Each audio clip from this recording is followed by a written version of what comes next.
কত সুন্দর নিয়ামত তুমি আমাকে দান করেছো মালিক। ইচ্ছা করলে পারতা তুমি আমাকেও যুবকের মতো বানাইতে, কথা বলেন ঠিক কিনা? এখন তো বাবা আমার ভিতরে প্রশ্ন জাগে, আল্লাহ ও মালিক, দুনিয়ার জমিনে আমি খানা খাইতে যাই, দেখি হাতের প্রয়োজন হয়, বাথরুমে যাই হাতের প্রয়োজন হয়, কিন্তু মালিক তোমার এই বান্দার ডান হাতটাও নাই, বাম হাতটাও নাই। তোমার এই বান্দা কিভাবে খানা খায়, কিভাবে বাথরুমে যায়, কিভাবে জামা কাপড় পরে? মিরপুরের মুসলমান আওয়াজ দিয়া বলো, এমন একটা প্রশ্ন বাবা মনের মধ্যে জাগে কি জাগে না?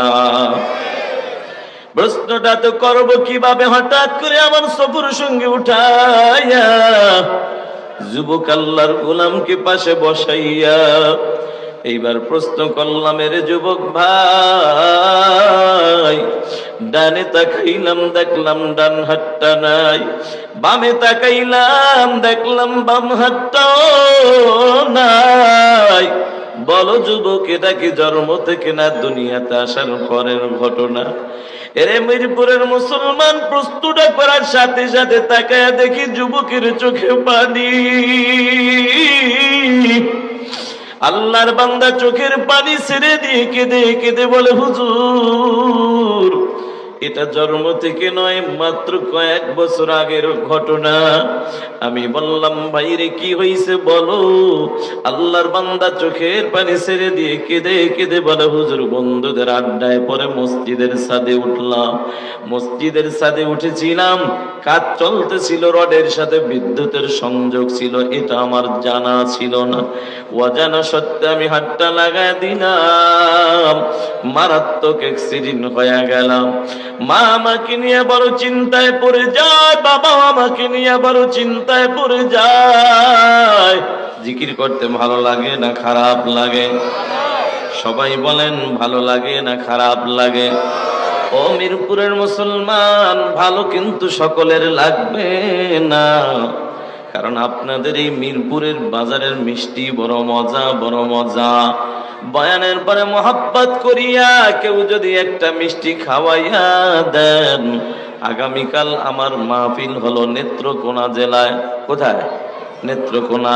ওই নেত্রকোনা যাইয়া যদি আগামীকালকের আলোচ্য বিষয় এটাই যদি আমি তুলে ধরি, গতকাল ঢাকার মিরপুরে গিয়েছিলাম, মিষ্টি খেয়েছিলাম, মিষ্টি বড় মজা, এটাই যদি আমার আলোচ্য বিষয় থাকে, আল্লাহর কসম সারা রাত বয়ান করা সম্ভব। আপনাদের মিরপুরের মিষ্টির মজা নেত্রকোনার মানুষদেরকে বোঝানো সম্ভব হবে না। কেন সম্ভব হবে না? একটাই কারণ, মিষ্টি মজা, তবে এটা বয়ানের দ্বারা বোঝানো যাবে না। মিষ্টির মজা যদি বুঝাইতে চাও, একটা মিষ্টি নিয়ে আল্লাহর বান্দার মুখে তুলে দাও, আল্লাহর কসম বয়ান লাগবে না। বিনা বয়ানেই মিষ্টির মজা অনুভব হয়ে যাবে, ঠিক কিনা?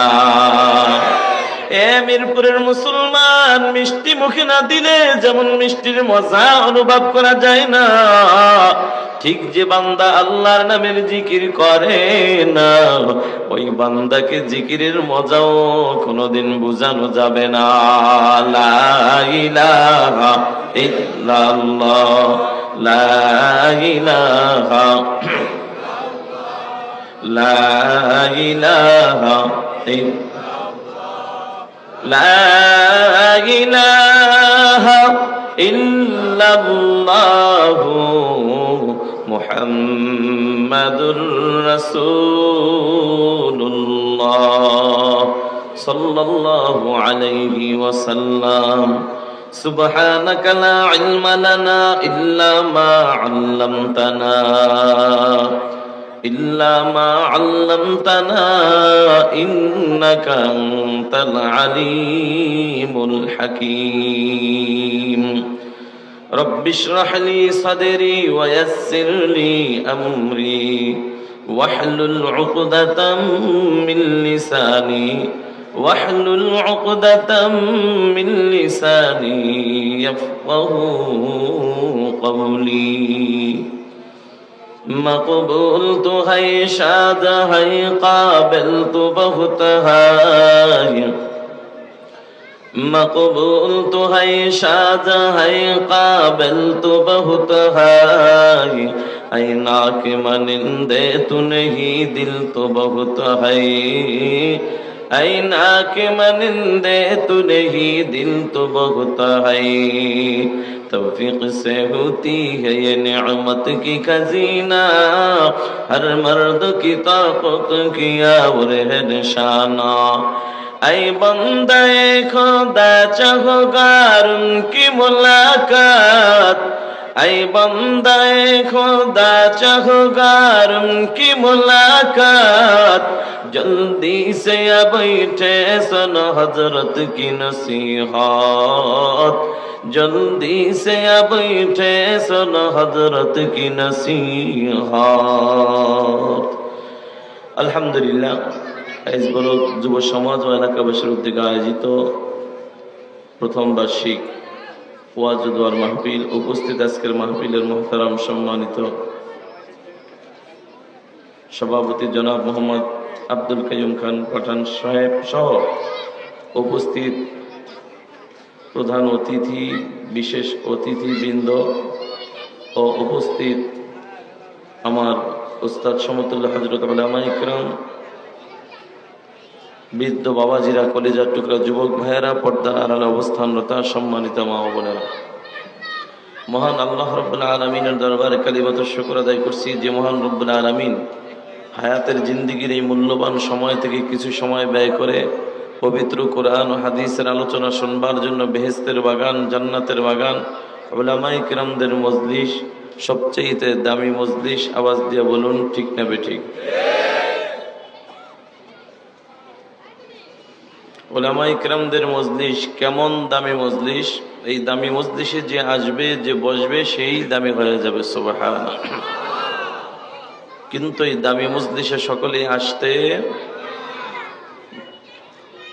বাবাজি কেউ কি দায়িত্ব নিয়ে যুবক ভাইরা পারবেন এই যে এই বাম সাইডে বাচ্চারা প্রচুর কথা বলতেছে ডিস্টার্ব করতেছে এই সাইডে যারা আছেন তারা যদি একটু সতর্ক থাকেন তাহলে আওয়াজ আসতে হবে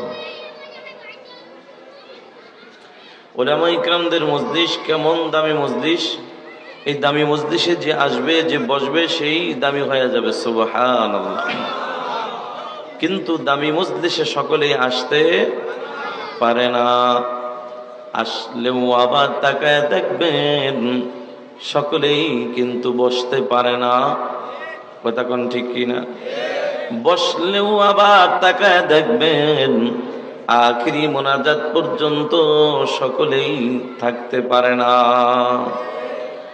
আমি জানতে চাই আপনাদের এলাকায় মুসলমানের সংখ্যা কি এই না আরো কিছু আছে কত আরো 10-12 জন হবে নাকি তার চাইতো বেশি কত বেশি হুজুর অনেক বেশি অনেক বেশি যদি আবার প্রশ্ন করি ভাই সবাই তো চলে আসছে জবাব হবে না হুজুর এখনো অনেক বাকি কি বুঝলেন বাবা টাকা থাকলেই সোনার মক্কা মদিনায় যাওয়া যায় না শক্তি থাকলেই আল্লাহর ঘর মসজিদে যাওয়া যায় না ঠিক কোরআনের মাহফিলের পাশে ঘর থাকা সত্ত্বেও কোরআনের মাহফিল আসা যায় না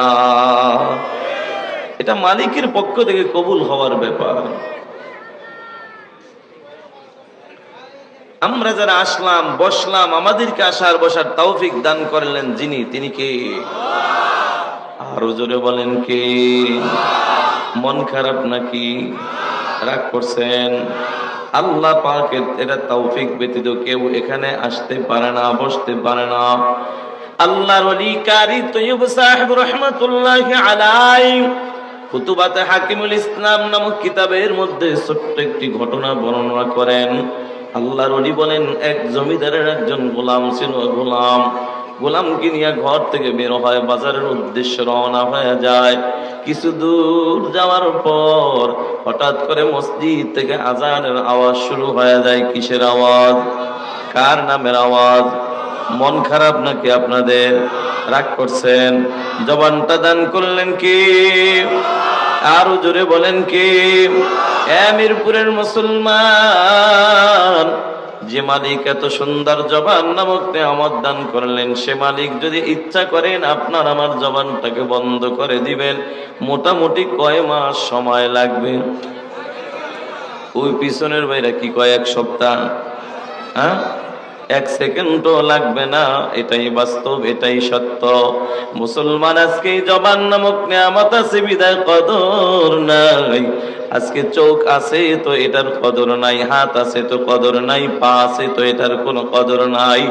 অথচ এই নিয়ামত গুলা যার নাই, তাকে যা জিজ্ঞাসা করে দেখো এক একটা নিয়ামতের কত দাম।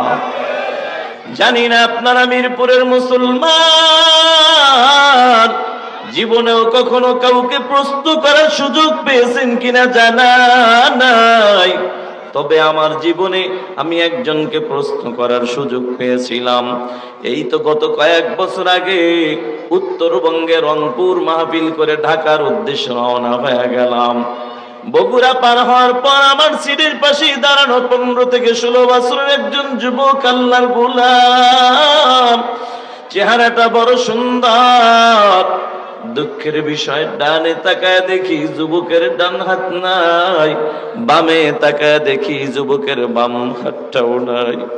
দৃশ্যটা দেখে আমি আমার মালিক আল্লাহ দরবারে শুকর আদায় করলাম আর বললাম, আল্লাহ, দুনিয়ার জমিনে দেখেছি ঘড়িটা পড়তে গেল আমার হাতের প্রয়োজন হয়, চশমাটা পরলাম হাতের প্রয়োজন হয়, আমি জামা পরলাম সেখানেও দেখি হাতের প্রয়োজন হয়, খানা খাইতে যাই দেখি হাতের প্রয়োজন হয়, আমি বাথরুমে যাই সেখানেও দেখি হাতের প্রয়োজন হয়।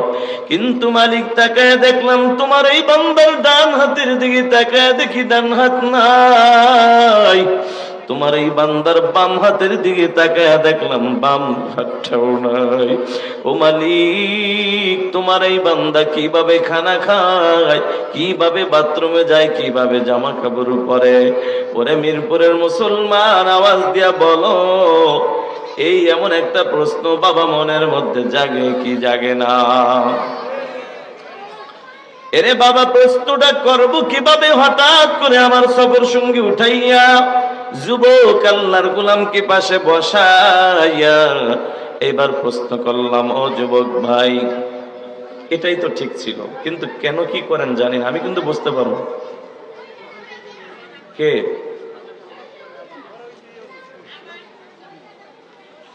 বারবার কিন্তু বলবো না, মাইক ঠিক করেন।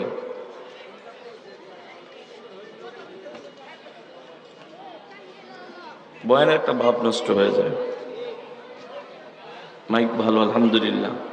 মাইক অপারেটরও ভালো, আলহামদুলিল্লাহ। দোয়া করি আল্লাহ নেককার বিবি দান করুক, কেন আমিন। বিয়ে করছে নিজেকেই না তো? বিয়ে করছো?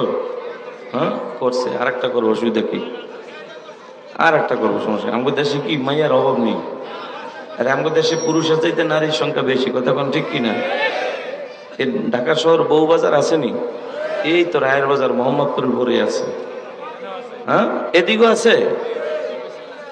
আল্লাহ, দেখবেন বউ বাজার তো বউরা যাই, আমাকে পুরুষের বাজারও ঢোকা যায় না, কতক্ষণ ঠিক কিনা?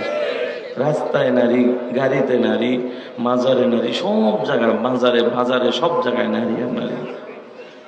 এজন্য নারী কম নাই, অসুবিধা নাই। হ্যাঁ, আর একটা নেককার বিবি আল্লাহর দান করুক, কোন আমিন। যারা আমিন কইছে আল্লাহ এগারো দিও, দেখো মুরব্বীরা জোরে কয় আমিন। ভাইরা আমার, বলতেছিলাম যুবক ভাই, বৃদ্ধ বাবাজিরা, ও পদ্মার আড়ালের মা,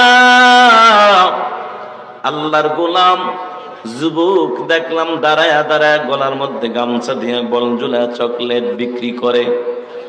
এই দৃশ্যটা দেখে আমি আমার মালিকের দরবারে প্রশ্ন করলাম, আল্লাহ, কত সুন্দর নিয়ামত তুমি আমাকে দান করেছো মালিক, ইচ্ছা করলে পারতা তুমি আমাকেও যুবকের মতো বানাইতে, কথা বলেন ঠিক কিনা? এখন তো বাবা আমার ভিতরে প্রশ্ন জাগে, আল্লাহ, ও মালিক, দুনিয়ার জমিনে আমি খানা খাইতে যাই দেখি হাতের প্রয়োজন হয়, বাথরুমে যাই হাতের প্রয়োজন হয়, কিন্তু মালিক তোমার এই বান্দার ডান হাতটাও নাই, বাম হাতটাও নাই। তোমার এই বান্দা কিভাবে খানা খায়, কিভাবে বাথরুমে যায়, কিভাবে জামা কাপড় পরে? মিরপুরের মুসলমান আওয়াজ দিয়া বলো, এমন একটা প্রশ্ন বাবা মনের মধ্যে জাগে কি জাগে না? প্রশ্নটা তো করব কিভাবে? হঠাৎ করে আমার সফর সঙ্গে উঠাইয়া যুবক আল্লাহর গোলামকে পাশে বসাইয়া এইবার প্রশ্ন করলাম, এর যুবক ভাই, ডানে তাকাইলাম দেখলাম ডান হাতটা নাই, বামে তাকাইলাম দেখলাম বাম হাতটাও নাই। বলো যুবক, এটা কি জন্ম থেকে না দুনিয়াতে আসার পরের ঘটনা? এরে মিরপুরের মুসলমান, প্রশ্নটা করার সাথে সাথে তাকায়া দেখি যুবকের চোখে পানি। আল্লাহর বান্দা চোখের পানি ছেড়ে দিয়ে কেঁদে কেঁদে বলে, হুজুর, এটা জন্ম থেকে নয়, মাত্র কয়েক বছর আগের ঘটনা। আমি বললাম, ভাইরে কি হয়েছে বলো? আল্লাহর বান্দা চোখের পানি ছেড়ে দিয়ে কেঁদে কেঁদে বলে, হুজুর, বন্ধুদের আড্ডায় পরে মসজিদের ছাদে উঠলাম। মসজিদের ছাদে উঠেছিলাম, কাজ চলতেছিল, রডের সাথে বিদ্যুতের সংযোগ ছিল, এটা আমার জানা ছিল না। অজানা সত্ত্বে আমি হাতটা লাগায় দিলাম, মারাত্মক অ্যাক্সিডেন্ট হয়ে গেলাম। মা আমাকে নিয়ে বড় চিন্তায় পড়ে যায়, বাবা আমাকে নিয়ে বড় চিন্তায় পড়ে যায়। মা একটা দৌড় মাইরা ডাক্তারের কাছে হাজির হইয়া যায়। ও যুবক ভাই, সন্তান বিপদে পড়লে মা তো কঠিন চিন্তায় পড়ে যায়, কারণ এই মজলিসে যার মা নাই সে বোঝে মা হারানো ব্যথা যে কি জিনিস। যার মা আছে সে হয়তো এখনো বোঝে না, বুঝবে মা কি জিনিস। সন্তান ডাক দিয়া কা, হুজুর, আমার মা একটা দৌড় মাইরা ডাক্তারের কাছে হাজির। ডাক্তারের কাছে যাইয়া ডাক দিয়া বলে, ও ডাক্তার, চলো আমার বাড়িতে চলো, আমার ছেলেটা মারাত্মক অ্যাক্সিডেন্ট হয়ে গেছে, মনে হয় আর বাঁচবে না। হুজুর, ডাক্তার আমার বাড়িতে আসার পর ডাক্তার আমাকে পরীক্ষা করলো, পরীক্ষা করে করে ডাক দিয়া বলে, রে যুবক আল্লাহর গোলাম, জীবনটা যদি বাঁচাইতে চাও, দুটি হাতের একটি হাতও রাখা যাবে না। আমি বললাম, যুবক, তখন তুমি কি জবাব দিয়েছো? এই প্রশ্নটা করার পরে আবার তাকে দেখি যুবকের চোখে পানি। আল্লাহর বান্দা চোখের পানি ছেড়ে দিয়ে কেঁদে কেঁদে বলে, হুজুর, ওই মুহূর্তে আমি আকাশের দিকে তাকায়া তাকায়া বললাম, আল্লাহ, ও যুবক, একটা ডাক দাও না আল্লাহ। যুবক ভাই, হয় না, মায়া লাগাই একবার বলো না আল্লাহ। ও যুবক, কেন তুমি আমার আল্লাহকে আল্লাহ বলে ডাক দিতে এত কৃপণতা করো? সামনে আসতেছে ইলেকশন, আরে 500 টাকা দিলেই তো তুমি সারাদিন ঘুরবা, সকাল থেকে সন্ধ্যা পর্যন্ত স্লোগান, অমক নেতার চরিত্র ফুলের মতো পবিত্র, অথচ খবর নিয়ে দেখা যায় নামাজ পড়ে না একত্র। কথা কও ঠিক কিনা? এই যে মিথ্যা স্লোগান দিলা, বিনিময়ে তোমার 500 টাকা বাজেট, তাও যদি আবার এলাকার কোনো পাতি নেতার হাতে পড়ে যায়, 300 টাকা ওখান থেকে আবার গায়েব হয়ে যায়। কথা বলো ঠিক না বেঠিক? হাতে পাইলা মাত্র 200 টাকা পাওয়ার পরেও মুসলমান তুমি বড় খুশি, বড় খুশি। আমার আল্লাহ ডাক দিয়া বলে, রে গোলাম, আমি আল্লাহ কিন্তু এই জবানটা দান করেছিলাম, আমি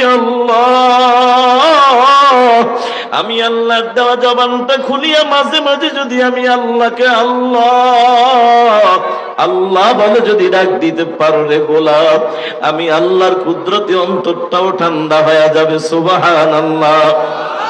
বান্দারে যদি ডাইকা আমি আল্লাহর কুদরতে অন্তরটা ঠান্ডা করেই করতেই যদি পারো, আমি আল্লাহ কি দিয়া বিদায় করব জানো? আমি আল্লাহ তোর নেতার মতো 500 টাকা দিয়ে বিদায় করব না। আমি আল্লাহ নেতার মতো চা দিয়া মিষ্টি দিয়া বিদায় করব না। আমি আল্লাহ কি দিয়া বিদায় করব জানো? আমি আল্লাহ তোর নামটা জাহান্নাম থেকে কাটিয়া তোর নামটা জান্নাতের খাতায় উঠাইয়া দিব। নারে তাকবীর। ও যুবক ভাই, এবার যখন আমার এই কথাটা যখন মনে পড়লো, যুবক রে, ও যুবক, তুমি খানা খাও, বুঝলাম তোমার ডাক্তার তোমাকে কি বলছে? বলছে হুজুর বলছে যদি যুবক জীবনটা বাঁচাইতে চাও 2টি হাত কেটে ফেলতে হবে। আমি বললাম এরে যুবক, বুঝলাম জীবন বাঁচানোর জন্য 2টি হাত কাটতে রাজি হইছো রে যুবক। বলো যুবক, তুমি খানা খাও কিভাবে, বাথরুমে যাও কিভাবে, জামা কাপড় পরো কিভাবে? এই প্রশ্নটা জাগে কি জাগে না?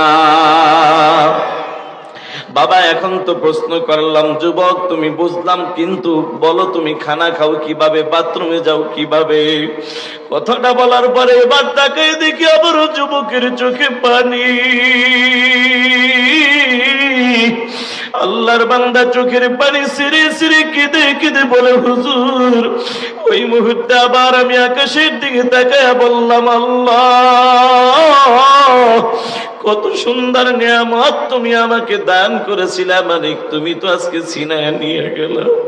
হুজুর আমি মাঝে মাঝে পেটে ক্ষুধা নিয়ে যখন আমি ঘরের মধ্যে প্রবেশ করি, ঘরে যায় তাকায়া দেখি আমার পেটে ক্ষুধা নিয়ে তাকায়া দেখি আমার মা আমার জন্য খানা রেডি করে মা বাহিরে কাজে লিপ্ত হয়ে গেছে। তখন পেটে ক্ষুধা নিয়ে একবার আমি খানার দিকে তাকাই,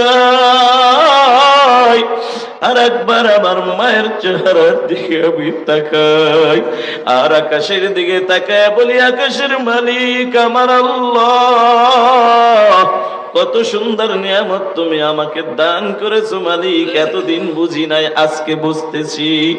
যদি আমার হাত না মুখ নিয়ামত থাকতো, পেটে ক্ষুধা নিয়ে মায়ের চেহারার দিকে তাকায়া থাকা লাগতো না, নিজের খানা নিজেই মুখে তুলে দিতে পারতাম। জোরে বলো কথা ঠিক না বেঠিক? এ যুবক ভাই, ঘটনা বলার উদ্দেশ্য ছিল না, বুঝাইতে চাইলাম হাত বলো, চোখ বলো, জবান বলো, নিয়ামত দান করলেন কে? সে আল্লাহর দেওয়া জবানটা খুলি আল্লাহকে ডাকতে ভালো লাগে না খারাপ লাগে? যদি ভালো লাগে মুসলমান আরেকবার আওয়াজ দিয়া বলো। ওই জমিদার গোলামকে নিয়ে যাইতেছে, হঠাৎ করে কার নামের আওয়াজ শুনছে? আল্লাহর নামের আওয়াজ শুই না গোলাম তো জায়গায় ব্রেক হয়ে গেছে। বলো না আল্লাহু আকবার। কারণ আল্লাহ বলেন ইন্নামাল মুমিনুনাল্লাযীনা ইযা যুকিরাল্লাহু ওয়াজিলাত কুলুবুহুম। সত্যিকার মুমিনের 1 নম্বর গুণ হলো মুমিন যখন আল্লাহর নামের আওয়াজ শুনবে সাথে সাথে দিলের মধ্যে একটা কম্পন সৃষ্টি হয়ে যাবে। সুবহানাল্লাহ। এ মিরপুরের মুসলমানের বাস্তব প্রমাণ তাকে দেখো। এই তোমাদের এই গুদারাঘাট পাশেই বড় বাজার আছে না নাই? এ মুসলমান, অথবা বাদ দিলাম, ওই মিরপুর 1 নম্বর মার্কেটের দিকে যায় দেখো কত বড় বড় ব্যবসায়িক আছে। আজান চলতেছে, আল্লাহর বান্দার ব্যবসাও চলতেছে, নামাজের কোনো খবর নাই। আবার তাকায়া দেখো ওখানে ফুটপাতে ব্যবসা করে আল্লাহর বান্দা কোন রকম দিন আনে দিন খায়। আল্লাহর বান্দা আজান শোনার অপেক্ষায় আছে, আজানটা হয়ে গেল, গোলাম জায়গায় দোকানটা বেরে কইরা উপরে একটা গামছা দিয়া ঢাইকা বান্দা মসজিদে চলে যায়। আছে না নাই? আল্লাহ বলে ওয়াল্লাযীনা আমানু আশাদ্দু হুব্বাল লিল্লাহ। যারা ঈমানদার সবচেয়ে বেশি ভালোবাসে কাকে? এবার তো দোকানওয়ালা, ছোট্ট দোকানওয়ালা মসজিদে গেল, বড় দোকানওয়ালা যাইতে পারে নাই। ইমাম সাহেব নামাজের পরে ডাক দিয়া বলে ও যুবক ভাই কেমন আছো? আল্লাহর বান্দা আল্লাহ ফুটপাতে ব্যবসা করে করে রৌদ্রের তাপে চেহারাটা কালো হয়ে গেছে। এই কালো চেহারার মধ্যে মুস্কি একটা হাসি দিয়ে বলে, হুজুর আলহামদুলিল্লাহ। তা কিয়ামত গরবাগুয়াম জি কালাম সদ কিয়ামত বগজরু দিনা তমাম শুকর নিয়ামত নিয়ামত তাফজু কুনাদ কুফর নিয়ামত যকফত বিরু কুনাদ। নিয়ামতের শুকর আদায় করলে খুশি হন কে? এবার ইমাম সাহেব ডাক দিয়ে কও, ও গরিব, আমি তো জানি তুমি ফুটপাতের একজন ছোট ব্যবসায়ী, অথচ আমি সকালবেলা মার্কেটের বড় একজন মালিককে জিজ্ঞেস করলাম, কিরে ভাই কেমন আছো? চেহারা সুন্দর কিন্তু চেহারাটারে মলিন কইরা কও, হুজুর ভালো নাই। ভালো নাই কেন? ভালো নাই বলে টাকার বড় অভাব, বড় বহু টাকা ঋণ হয়ে গেছে, আরো টাকা দরকার। কথা বলো ঠিক কিনা? কপাল পোড়ার জবান দিয়ে আলহামদুলিল্লাহ শব্দটাও বের হয় না। অথচ গরিব, তুই তো দেখলাম ফুটপাতে ব্যবসা কর, অথচ তোর আমি জানি তোর বেশি টাকা নাই, মুখে হাসি জবান আলহামদুলিল্লাহ। বুঝলাম না। গরিব ডাক দিয়া বলে, হুজুর যদিও দেখেন আমি ফুটপাতের একজন ব্যবসায়ী, আমার টাকা নাই, কিন্তু আমি গরিবের অন্তরে এমন একটা জিনিস আছে গো, যেই জিনিসটার জন্য হিন্দু পাগল, বৌদ্ধ পাগল, খ্রিস্টান পাগল, মুসলমান পাগল। বলে জিনিসটার নাম হলো আমার মাওলার দেওয়া শান্তি। নারায়ে তাকবীর। ও মিরপুরের মুসলমান, বলো শান্তি দেওয়ার মালিককে। এ মুসলমান, এবার তো গোলাম তো জায়গায় ব্রেক হয়ে গেল, আজান শুইনা ব্রেক হয়ে গেল। আল্লাহর গোলাম ব্রেক হইয়া এবার ডাক দিয়া বলো, ও জমিদার, যদি একটু সময় দিতেন, অনুমতি প্রদান করতেন, আমি আমার আসল মালিকের কুদরতি কদমে একটু সেজদা দিয়ে আসতাম। সুবহানাল্লাহ। কপাল পোড়া জমিদার ডাক দিয়া বলে, গোলাম, আসল মালিক আবার কে তা তো চিনলাম না। ও মুসলমান, বলেন আপনার আমার আসল মালিক কে? হয় নাই বাবা, একটু আওয়াজ দিয়া বলেন না কে? এরে যুবক ভাই, জীবনের একটা শেষ ডাক মনে করে একবার মালিকের নামটা বলো না, আল্লাহ।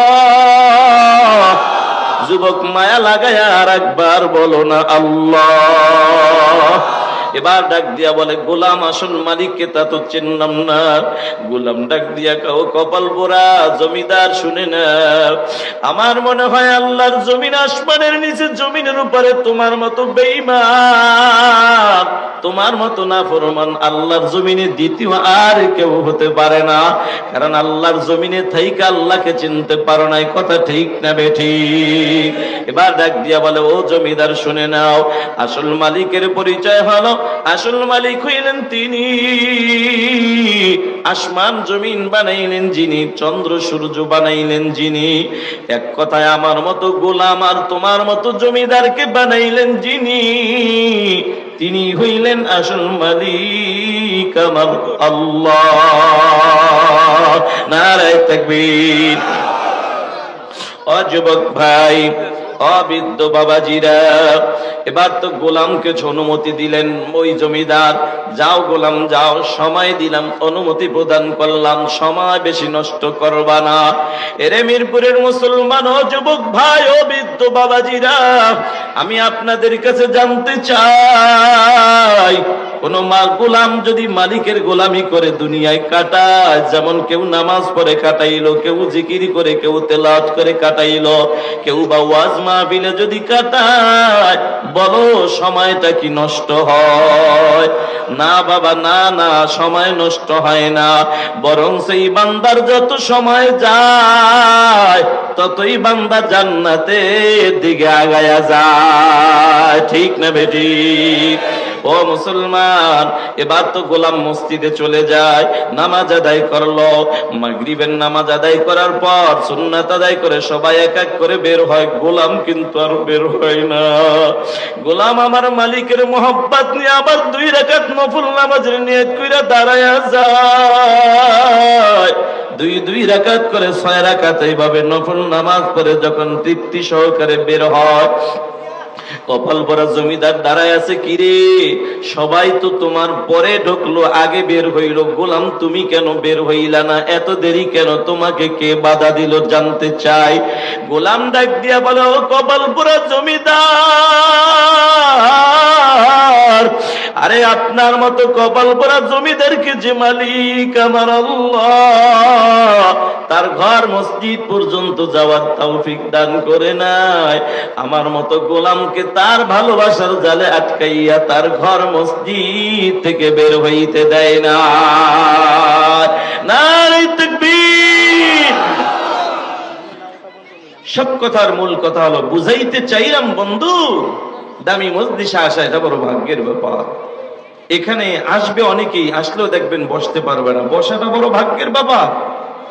তবে আপনারা এভাবে যদি তাকান, তারা দাঁড়ায় আছে, এরা লজ্জা হবে, হয়তোবা এরা জীবনে এমন কোনো ডাক্তার দেখাইছে বলছে দাঁড়াইয়েই থাকবা, দাঁড়াইয়েই থাকবা।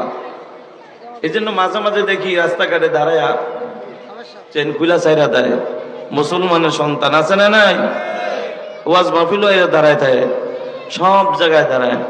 এখন ঘুমাইতে গেলেও কি দাঁড়ায়, ঘুমায় নাকি আল্লাহ জানা পড়েছে। ওয়াজ মাহফিলে আসা বসা এটা বড় ভাগ্যের ব্যাপার, কথা কোন ঠিক কিনা? এখন আমি আমার মূল আলোচনায় ঢুকে যাব ইনশাল্লাহ। আপনাদের কি এই ওয়াজ শুরু করার আগে জানতে চাই, আপনাদের কি ওয়াজ শোনার মতো একটু রুচি আছে, মনোযোগ আছে?